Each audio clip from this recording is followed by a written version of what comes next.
Hello friends, welcome to my channel Naina Kuhu ideas. आज मैं आपसे शेयर करने वाली हूँ कि हम अपने डॉक्यूमेंट को कैसे व्यवस्थित रख सकते हैं।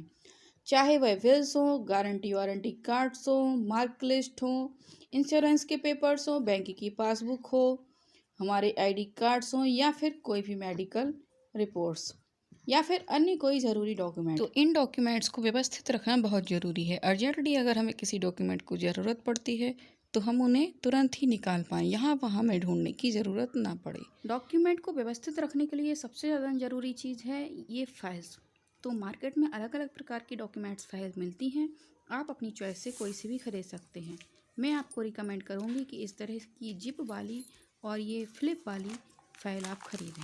तो ये फ्लिप वाली फ़ाइल में डॉक्यूमेंट काफ़ी अच्छे से सुरक्षित रहते हैं और इसकी जिप को क्लोज़ करके हम अपनी डॉक्यूमेंट्स को सुरक्षित रख सकते हैं। इसके अलावा ये बिना जिप वाली फ़ाइल भी आती हैं, तो आप अपनी नीड के अकॉर्डिंग ले लीजिए। तो अब डॉक्यूमेंट को फाइल में अरेंज करने के पहले या रखने के पहले ज़रूरी है कि हम उनकी छँटनी यानी उन्हें अलग अलग रूप से कर लें। जैसे यहाँ पर मैंने गारंटी वारंटी कार्ड्स और बिल्स अलग रख लिए हैं। यहाँ पर मैंने अपनी जो सारी मार्क लिस्ट हैं वो अलग रख ली हैं। इसके बाद यहाँ पर आप देखें कि मैंने अपने सारे सर्टिफिकेट्स को अलग छांट के रख लिया है। यहाँ पर मैंने जो सारे जेरोक्स कॉपी वाले डॉक्यूमेंट हैं वो रख लिए हैं और यहाँ पर मैंने अपनी medical reports and other document जो भी हैं वो रख लिए हैं और यहाँ पर मैंने अपनी सारी पासबुक रख ली है। तो इस तरह से मैंने अपने सारे डॉक्यूमेंट को कैटेगरी वाइज अरेंज कर लिया है। अब डॉक्यूमेंट को कैटेगरी वाइज अरेंज करने के बाद ज़रूरी है इनको स्कैन करना, जिससे हम इनकी डिजिटल कॉपी को भी सुरक्षित रख पाएँ। तो स्कैन करने के लिए आप किसी भी सॉफ्टवेयर का यूज़ कर सकती हैं। मैं यहाँ पर भारत स्कैनर सॉफ्टवेयर का यूज़ कर रही हूँ। तो स्कैन करने के लिए आपको सबसे पहले उस डॉक्यूमेंट को ले लेना है जिसे स्कैन करना चाहते हैं। उसके बाद आपको भारत स्कैनर सॉफ्टवेयर को फ़ोन में खोलना है और उसकी फ़ोटो क्लिक करनी है। डॉक्यूमेंट की फ़ोटो क्लिक करने के बाद इसे अपने अनुसार क्रॉप कर लेना है और इसे अपने फ़ोन में सेव कर लेना है।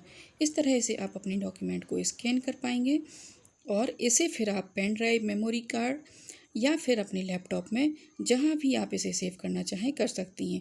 इसके अलावा आप इन्हें अपनी जीमेल आईडी में भी सेव कर सकते हैं, याहू आईडी में सेव कर सकते हैं। इस प्रकार से आप अपने डॉक्यूमेंट की डिजिटल कॉपी को सुरक्षित रख पाएंगे।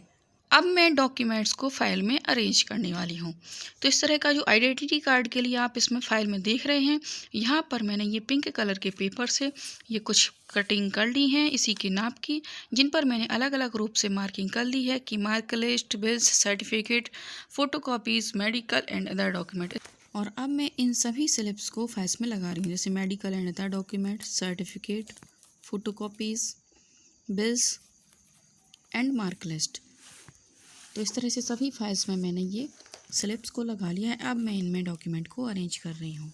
और जो पासबुक हैं उन्हें रखने के लिए मैंने ये 2 स्लिंग बैग लिए हैं जिनमें मैं इन्हें रखने वाली हूँ। तो आप चाहें तो कोई पासबुक होल्डर भी मार्केट में मिलते हैं, उन्हें खरीद सकते हैं। मैं यहाँ इस स्लिंग बैग में अपनी सारी पासबुक को रख रही हूँ।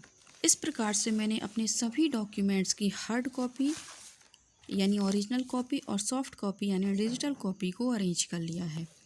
तो बस इसी प्रकार से आप भी अपने डॉक्यूमेंट्स की ओरिजिनल कॉपी और डिजिटल कॉपी को सुरक्षित रख सकते हैं। आई होप फ्रेंड्स वीडियो आपको पसंद आया होगा। अगर पसंद आया है तो इसे लाइक कीजिए, शेयर कीजिए और मेरे चैनल को सब्सक्राइब कीजिए। Thanks for watching.